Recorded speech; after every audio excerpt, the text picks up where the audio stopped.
Better information, better decisions. Hello, everyone, and welcome to Michigan Replay. Can you believe it? Ohio State and Michigan, 34-31. Michigan wins it. I think if you go back over the years, this one might fit into the classic range, don't you think? Jim, the thing that's happened in these Ohio State-Michigan games is we've all forgotten how to play defense. And that used to be the real hallmark of these games. That's right. They used to be low-scoring, hard-hitting defensive backs. I mean, anytime you got inside the 20, man, it was like kick a field goal. You're never going to get inside the 20. Right. There was over 940 yards total offense. Well, it's been that way for the last few years, and it's scary. I'd like to get back to the old defensive rock'em sock'em. And in the first half, it was all Michigan. This was dominance in the first half on your part. Well, I think we pretty much dominated the game in the first half. Here's Tony Bowles. This is our second drive. We drove down the first time we had the ball and missed a field goal, Jim. And this is our second drive after we stopped Ohio State. And for the most part, on the ground. Yes. Were you expecting to get that yardage? Yes, we expected to run on them. And, you know, I didn't expect it to be quite this explosive offense. But, you know, we blocked well. We ran well. We did things well the first half. We did not turn the ball over the first half. And that's important. And Leroy Horde had a tremendous day again. Leroy Horde is a great power back, and he and Tony Bowles complement one another. Here we settled for a field goal again, and Mike Gillette kicks it through. That's the first score of the game, 3-0. Defensively, you were working pretty good against their offense. Actually, we played pretty good defense in the first half. They broke a couple of plays, but we hit them in the backfield a couple of times and played pretty good defense. We didn't tackle real well in the first half. Although we shut them out, we did not tackle well. And I was worried about that at the start of the second half. Again, though, on the ground, the way you're controlling the ball, this has got to make you feel like, hey, we can make it happen. And then you went to the big play and hit him deep. We went to the big play, and Greg McMurtry was wide open. And, you know, Demetrius Brown is a great long passer. If you want to throw the ball long and accurate, he can do it about as well as anyone. And he hit the big play there, and so that gave us a 10-0 lead. Here's Snow, their fine back, fumbles. We got great field position here. We take the ball and score once, and we had an illegal formation, which we only had 6 men on the line of scrimmage. Called the play back. We went back to the same play, and this time Leroy Horde runs it in standing up, and we score again. 17-0 at that point. And again, you talk about Demetrius Brown throwing long. With that kind of an arm, you almost got to use him a couple times. Well, you got to go deep. This is one of the few times we got to Fry and sacked him here to stop that drive. And then just before the half, we get an opportunity here to try to get down, get at least into field goal range, hit Johnny Colasar across midfield. And with time running out, we're moving down into position. And the key here is the wind is at your back, right. And you know that with Gillette, you might have an opportunity. Right. So we shoveled to Leroy for a good gain, and then we had to kick a 56-yarder? 56-yarder. That is a Michigan record, Mike Gillette, and it could have gone from 65, probably. Well, it was one of those deals where you pretty much controlled the first half. It was 20-0. The defense had played pretty well, although I didn't like the tackling. The offense did not turn the ball over. I cautioned them at halftime that this game is far from over. I was going to say, do you think that the lead maybe lulled the kids a little bit? Might have. I don't know. There's more to it than that, Jim, because they put on a great second-half offensive show. The biggest second half I can recall in any game since I've been at Michigan. Well, coming up, the wild second half and a whole lot of heroes from this Michigan and Ohio State game. That's next when Michigan Replay continues. You know, I dedicated this game to all the guys who you never see play, but they contribute as much as every other guy on the team. You know, guys like Michael Dames, Dave Chester, you know, all those guys, you know, guys that play on DMO, they're all seniors. And, you know, they contribute, you know, if anything, they just motivate other guys on the team. And, you know, through practice, sometimes I have hard days and, you know, all these things that happen to me, you know, these guys are just there to help me and, you know, boost me up. And so I just decided that no matter what, you know, I give 100% for these guys.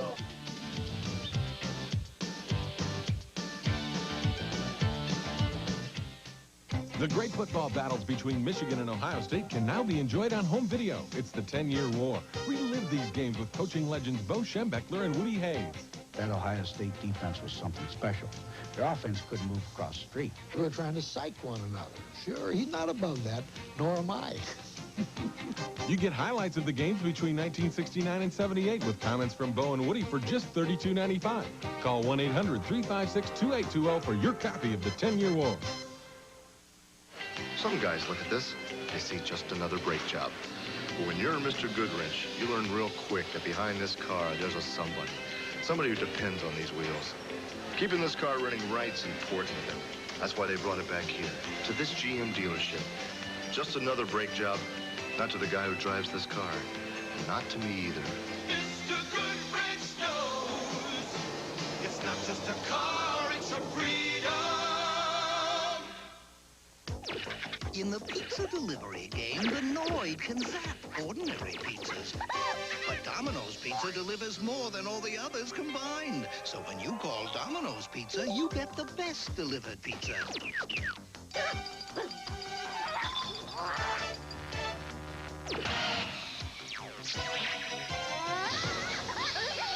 The Noid just can't beat the best. Domino's Pizza. Nobody delivers better.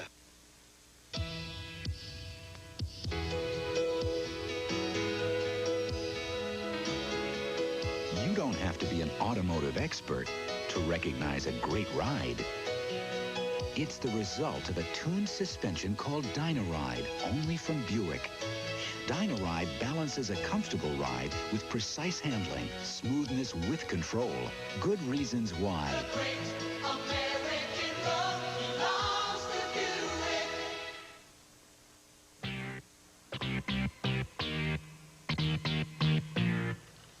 Opening the second half, Michigan had a 20-0 lead, and for the most part, this thing was over in my mind, but you could have never expected what would happen in the second half. I expected them to come back and to put some pressure on us and to come after us, but not like that. You couldn't have expected your defense to almost disappear. That's right.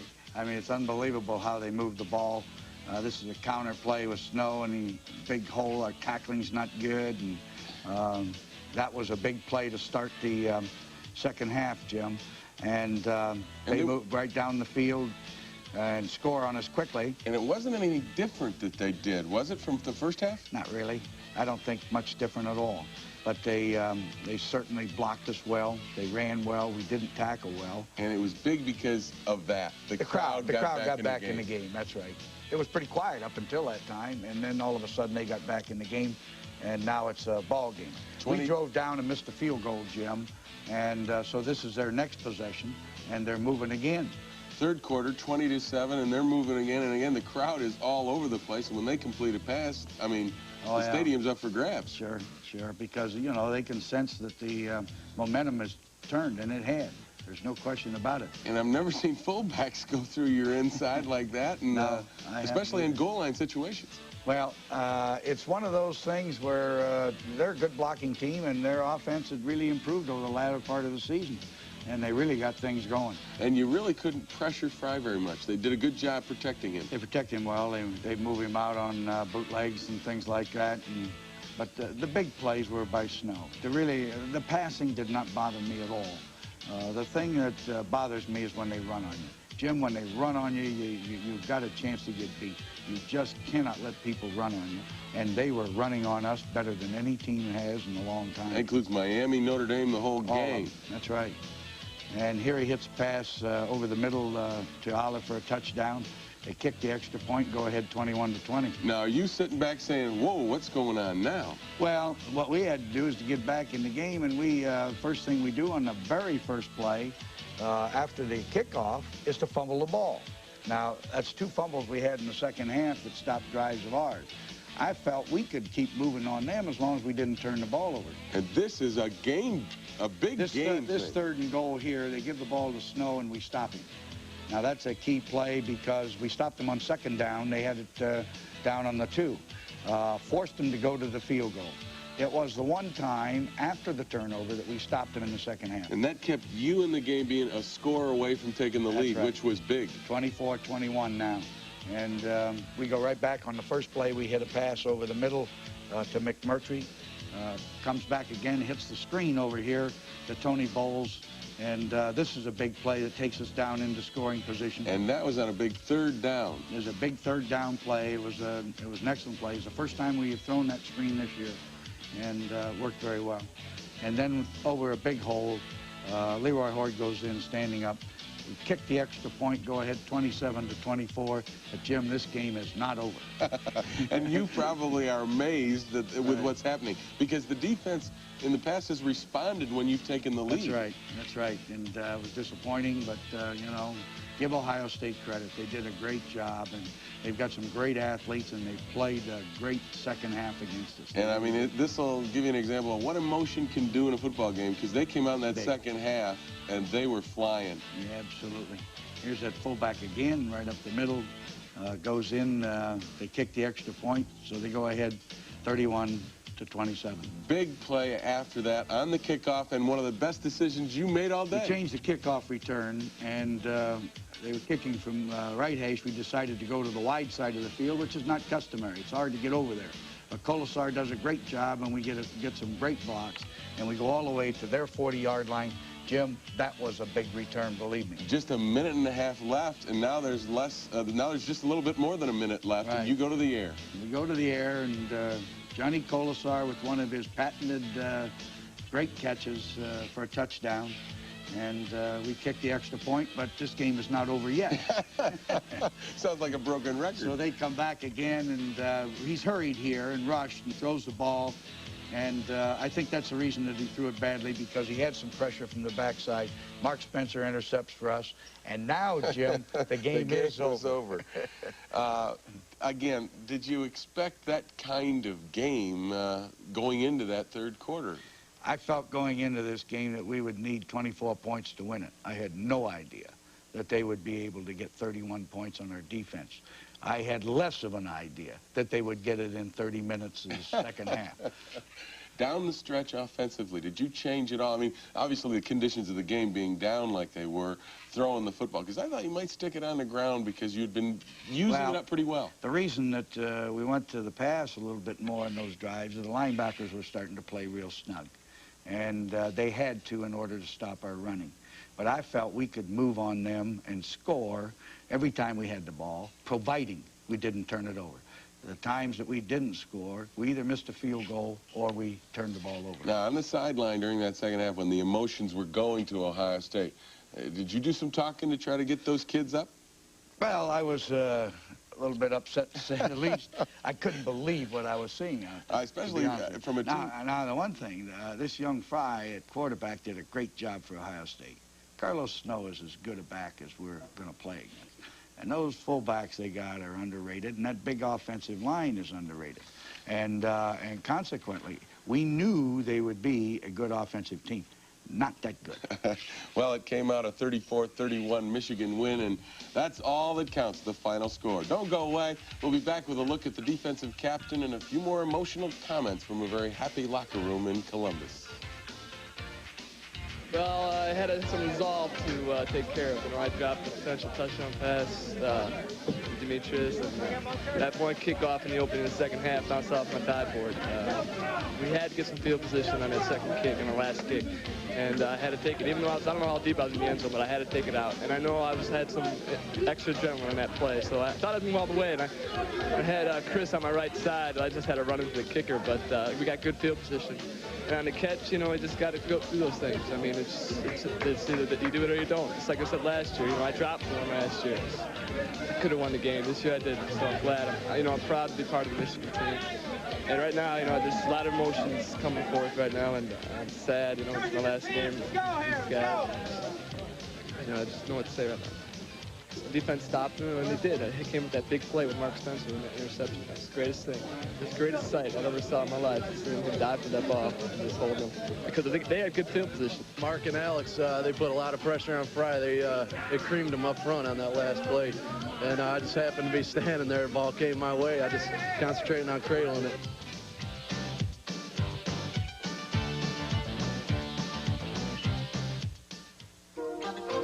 To stay competitive, your company must increase productivity at least 10% a year.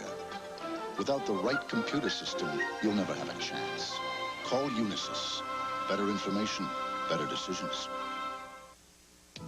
The 1989 Buick Regal. It brings a new kind of style to the American road. It's a regal new feeling, a style that's appealing, the look of a Buick today. It's the pride in a smile, a regal new style. It's the road that Regal commands. Oh, the great American road belongs to Buick. Save up to $1,000 on Regal with $400 cash back and option packages. A one-on-one discussion with one of PaineWebber's top executives. What about CDs in today's market? Are they a good idea? We're talking with Joe Grano, president of retail sales and marketing at PaineWebber. Joe. We believe that in today's market, CDs are a very appropriate investment, and so much so that we're offering an exciting rebate program. Tell me how this rebate works. Well, if a client purchases a 3-month CD through PaineWebber, we not only will provide the competitive yield, we also are going to take the profits that we make as a firm and give it back to the customer. Well, if PaineWebber's not making a profit on these, why are you doing it? We're doing it because, one, it's in the customer's best interest. Secondly, we are encouraging our customers to sit down with us and understand that even savings are an investment, and all CDs are not created equal. And are these CDs insured? All CDs are insured, yes. How can the investor get more details? By simply calling a PaineWebber investment executive. Thank you, Joe. And goodbye for now from PaineWebber. 89% of CEOs surveyed believe their companies are too short-term oriented. You need a computer company that really knows your business to plan for the long term. Call Unisys. Better information, better decisions.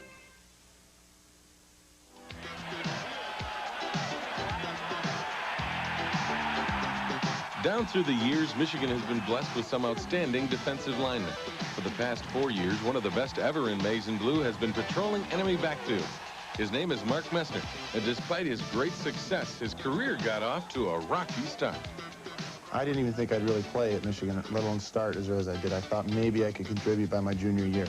I've always had a tendency to underestimate my abilities, and when everything happened so quickly, I was just sort of overwhelmed, and I never even considered the fact that I might hold some records. Messner was moved from linebacker to tackle after his freshman year, and former Wolverine John Jumbo Elliott made life miserable on Messner that first spring. With his confidence shaken and unsure of his new position, Messner went into his first start against Notre Dame a nervous wreck.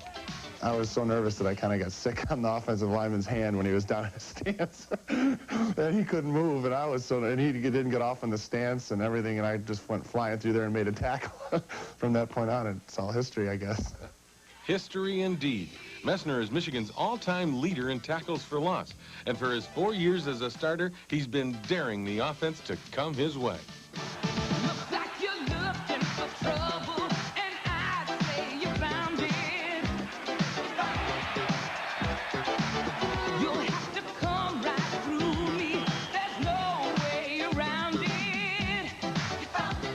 I never really took it upon myself as being a leader like that. I just went about my business and going about playing every day without making mistakes and trying to make those big plays. And because that's the way Hammerstein was. Hammerstein wasn't a vocal leader. He was just going out and doing his job day by day. And I felt that if you lead by example, that would alleviate a lot of the so-called pressure put on you by everyone else. When you don't worry about whatever anybody else is saying about you and asking you questions, doing things like that, and you just go out and perform, that it takes a lot of pressure off of you. I think a lot of it has to do with the way you see yourself. When I put on the gear, I don't see myself as smaller than anybody. I look at the scouting report and it says he's 285, and I consider that even.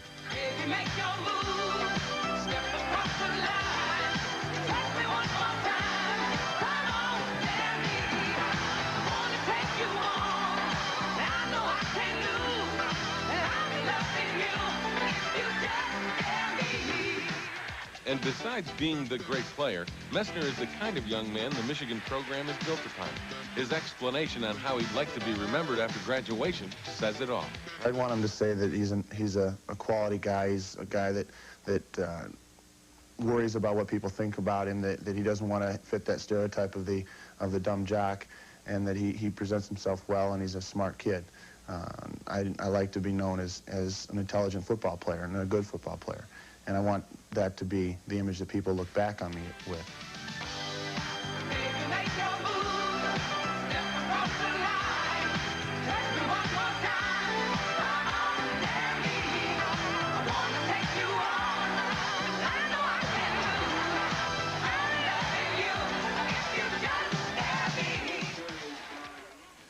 Mark Messner announced as a Kodak All-American today, and he's been something over 4 years, hasn't he? He sure has. And of course, being a Kodak All-American means that you were selected as an All-American by the coaches of the United States. And one of the great leaders you've had. Again, you say that to be successful, you got to have the great senior class, great leadership. Mark Messner's been one. Well, he's given that. He's been a 4-year starter, Jim, and he's made big plays.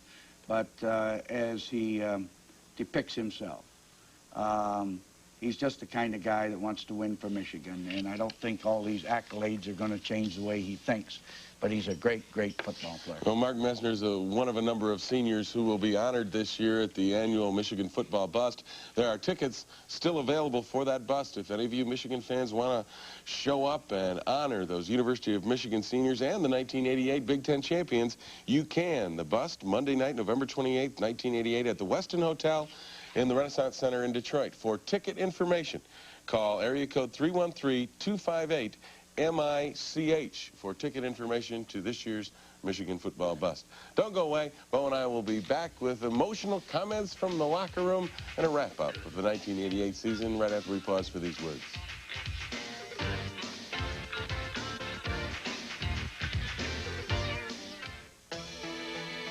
It's all about safety out here. Testing the features we build in to keep drivers out of trouble. High-speed handling, maneuverability, anti-lock braking means a lot out on the road. After all, somebody's family is going to be driving this car, maybe even mine. GM cars have been rated best American-built cars by the Insurance Institute for Highway Safety for 11 years in a row.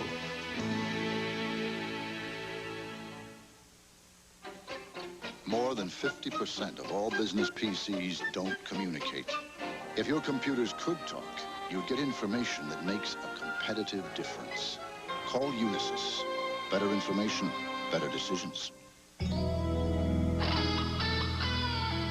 Somewhere, right now, there's a clean, crisp, ice cold, Beechwood aged Budweiser with your name on it.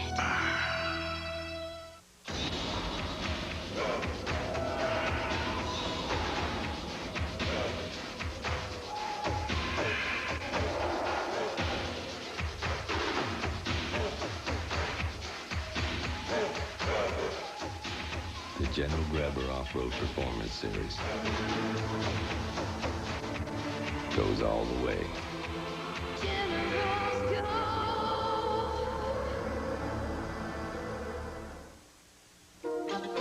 To stay competitive, your company must increase productivity at least 10% a year. Without the right computer system, you'll never have a chance. Call Unisys. Better information, better decisions. What great resolve to come back time and again in a hostile stadium. Don't give up, baby. With all the odds against us. We came back and we won the game. We won the game, and we have done several things here today, man. Let's don't forget it. Yeah! The objective to beat Ohio State, we accomplished. Yeah! Number two, there is no Cohen for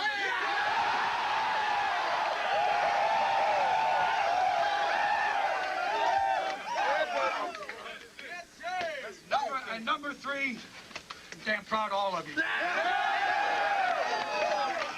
You know, during the season, you've said all along, even after they were 0-2, I like this group. Well, it's obvious that you do, and especially in that locker room scene, they really have come together after that tough start. They're a very special group of young men, and they've been fun to coach. We've had a very minimum of problems, and the results are that we're a decent team, Jim. We played well enough to win the Big Ten championship and go to the Rose Bowl, and let's see what happens next. And it's one of your kinds of teams I know that you like because there really aren't any superstar kind of guys. Well, It's just a bunch of kids out there doing their jobs. There isn't anybody there who thinks they're a superstar. You make sure of that, right? There may be some superstars there, but they don't think they are, and they're pretty much a really closely knit group, and they get along well with each other. And the word team is very important in our program.